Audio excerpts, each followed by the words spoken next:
All right. Before we start, Draymond's not going to be here today. He's got an excused personal absence, so he'll be here. We hope in the next few days. He's dealing with some personal stuff. So beyond that, you guys can start.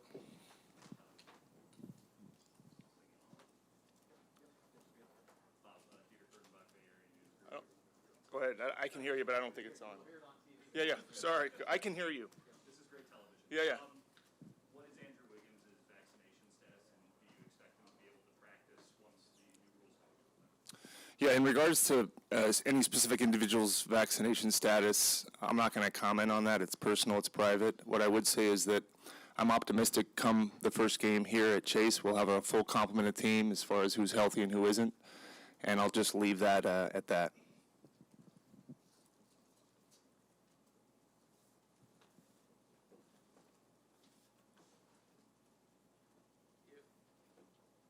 If you didn't have a player because of the vaccination situation with that, would it be tenable to only have him on road games, or would you have to look to different circumstances with the player?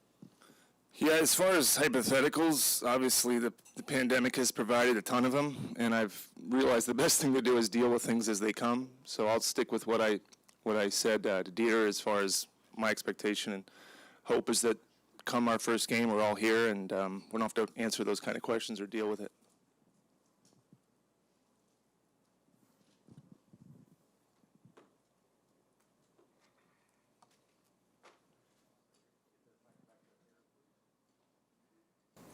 Hi, Bob. Fred Burke, NBC Sports Bay Area. They can hear you on TV. What, did I miss something? The microphone's not working, but I can hear you, and we're good. Yeah, Great. we're Well, good. Steve Kerr is entering his 8th season as your head coach.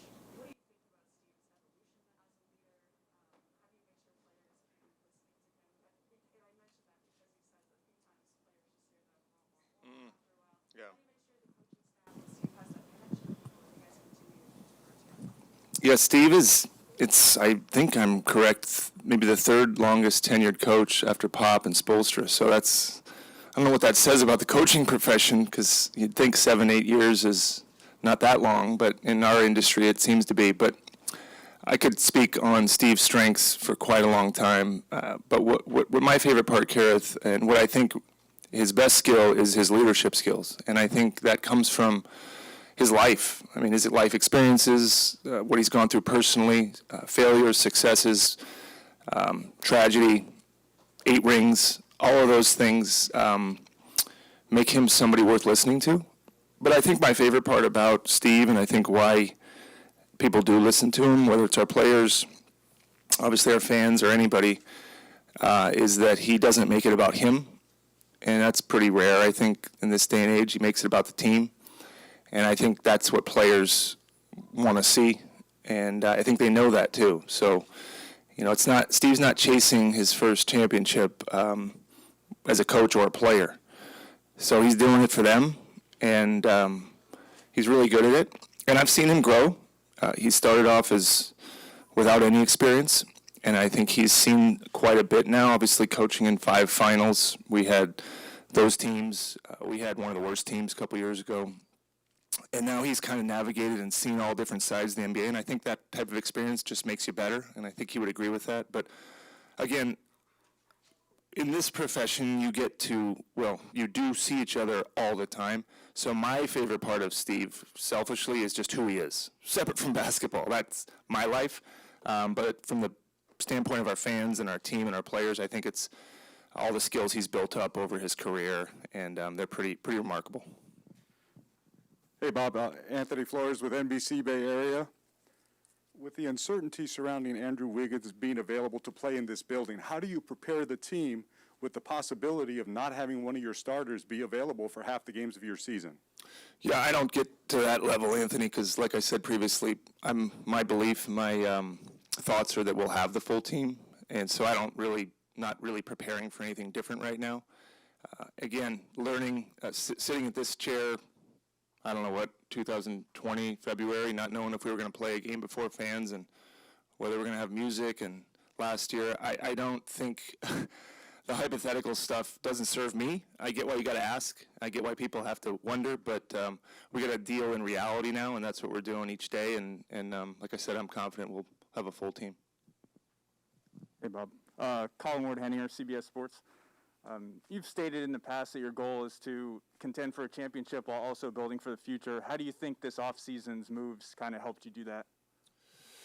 Yeah, I think, it's always trying to get better. And I think some of our veteran additions, we think were great value additions with Iguodala, Bielitsa, and Porter. We'll see what they become. We have good expectations for all three of them. And then we added the young guys we added, which we like, and we'll see what they can provide. And the answer of what they can do, I don't quite know yet. Got to see them in camp. But we think, when healthy, we have a pretty good team. But that when healthy part, I guess it applies to every team, but we haven't gotten to see that, and it's not an excuse. We just got to see how good we are or not with our full team. And then we can answer what's right or wrong with the roster. But the hardest part about evaluating it and wondering about what it's going to be is not kind of seeing the full complement of it yet. So maybe it doesn't serve your question, but at the end of the year, I'll answer it, and you'll maybe not even need me to tell you. But I like the blend. I like the blend of the veterans that we added and the youth that we added as well. Hi, Bob. It's Rusty Simmons from Chronicle. How are you guys, I know it's the first day of training camp, but how are you guys approaching the 15th roster spot right now? Yeah, the 15th spot is something that will probably be decided in camp. We've done that before with guys like Juan Toscano and Mulder, and even JaVale a few years back came in on a non-guaranteed. So we like the guys that are going to compete for it, Rusty. We like the group that came in with Bradley and obviously Mulder and Peyton and Galloway. And so we think it's going to be a competitive camp. And then we have to decide, do we fill that spot or not? Because it's not, the financial part matters to us, and it's another addition to what is already the biggest payroll in the league. So if we're going to add a 15th, I think we would have to have a pretty good reason to do it. But we've done it before, and if that's what we want to do, we will. James, it sounds like you guys won't even clear him to practice until at least October 15th. If he is, cleared around that timeline, how long do you think it might take him to be ready to actually play in games? Yeah, James is, I think, was written and said by us, full kind of release to do anything October 15th. And so that's a couple weeks, 2.5 weeks. Then it'll be how fast does he get up to speed as far as having not played in so long. And I can't really tell you when that'll be. I don't think we'll rush it. Same with Clay. Different injuries, different time off, but it's hard to know how long it takes for a player to get back into basketball shape. I think we've learned we don't want to kind of throw them out there. We need both of them, but it's hard to say. You probably see some time in the G League for both of them, whether that's practice initially, because it's hard to practice here for either of them when our season gets going. It's just tough to get real practices in. And so that's why they're excited, we're excited to see them get their legs and wind underneath them there. But if you were to watch, certainly Clay at this point out working out, it looks, if you didn't know, you'd say, well, this guy looks like he can play now. But he hasn't played 5-on-5 in quite some time. And so that's up to the training staff. It's up to the individuals to see when that's the right time to come back. But we'll tell you, I just don't have the exact answer to those questions yet.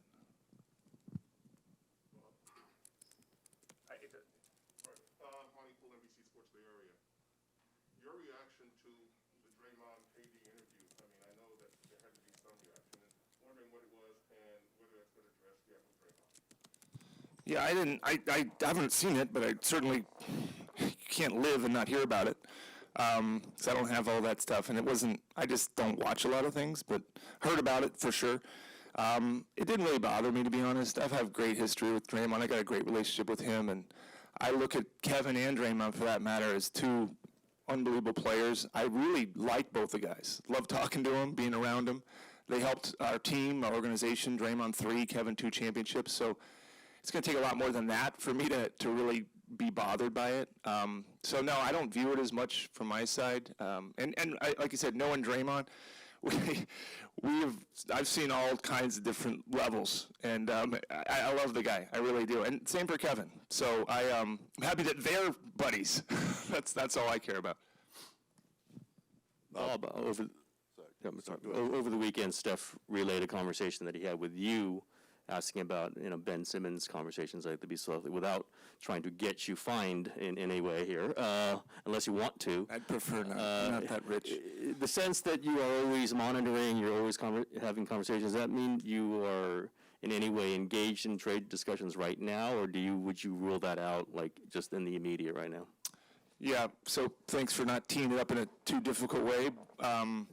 As far as trades, now, tomorrow, today, next week, those conversations are always happening. That's my job. That's the league. Right? That's the league we live in. But I would say to you, if you're looking for some clarity, I expect this roster to be our roster, certainly in the near term and probably heading into the season, and then we'll see how everything goes. But that's what we would do, Tim, anyway. Separate from rumors, separate from thoughts. I think when our team looks like it needs a change, that's when we got to start being a little more urgent there. But at this point, I do like the team. I want to see what the team looks like as constructed. Been waiting for that for a long time, mostly because of injuries. And then as far as conversations, those are happening quite a bit all the time, and we'll continue to have conversations, but nothing imminent at all right now. Bob, just to clarify, and Clay, real quickly, is the organization looking at a specific date in the year as to when he might be able to return? Not a specific date, Nick. I think it's more about, so he's in camp starting tomorrow. He can do a lot. You just can't do contact. He's not doing 5-on-5. So then it'll progress. How does he feel doing that? And then I think the hardest part's going to be come sometime, maybe in December, maybe in January, I don't know when Clay probably says, I'm ready, I can play now. And that'll mean he'll have been playing 5-on-5, and we have to decide, do you let him do that for a couple more weeks? Or has he been doing that a couple weeks? But until we kind of know that part, I could guess a date just like you could, but it's just a guess, and I don't want to put him or us in a position of, we said the wrong thing, we said it too early. As soon as he can and as soon as it's safe, he'll be back.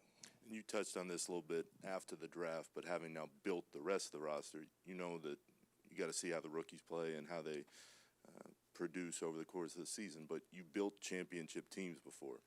Do you walk into this season believing that this is a championship caliber roster? Yeah, that's not as good as what we had in 17-18, where it was you didn't take a genius to see how talented those teams were.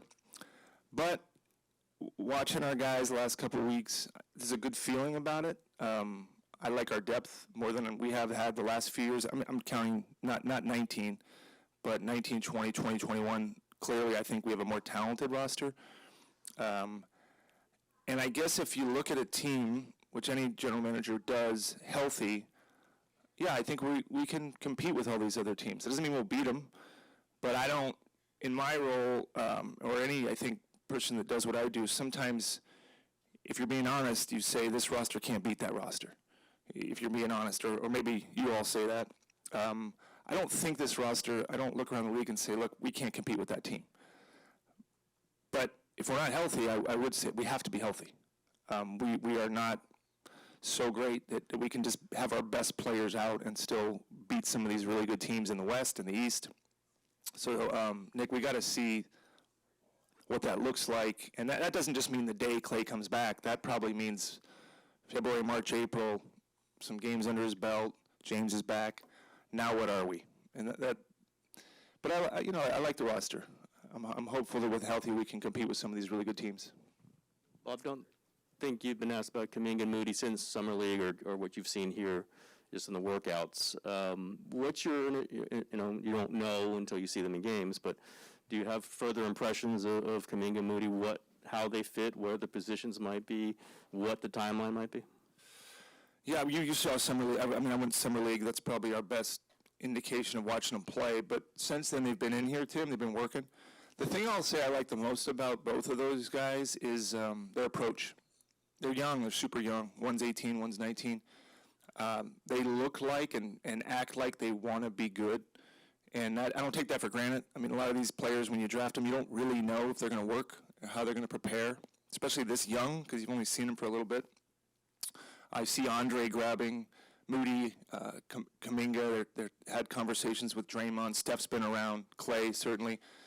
The best thing those guys have going for them is they get to watch champions work, meaning they're around Steph, Clay, Draymond, even Looney, our coaching staff. That's a little unique for lottery picks to walk into a team like that.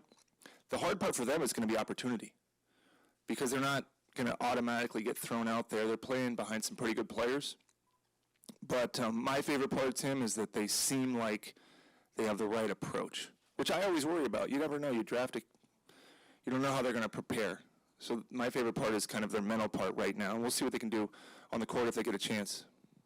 Hey, Bob. Ian Killian with the San Francisco Chronicle. There was a lot of talk at the end of last season about Steph's window, and I'm just wondering, how much urgency do you feel, or do you think the team feels, about capitalizing on Steph at this stage of his career?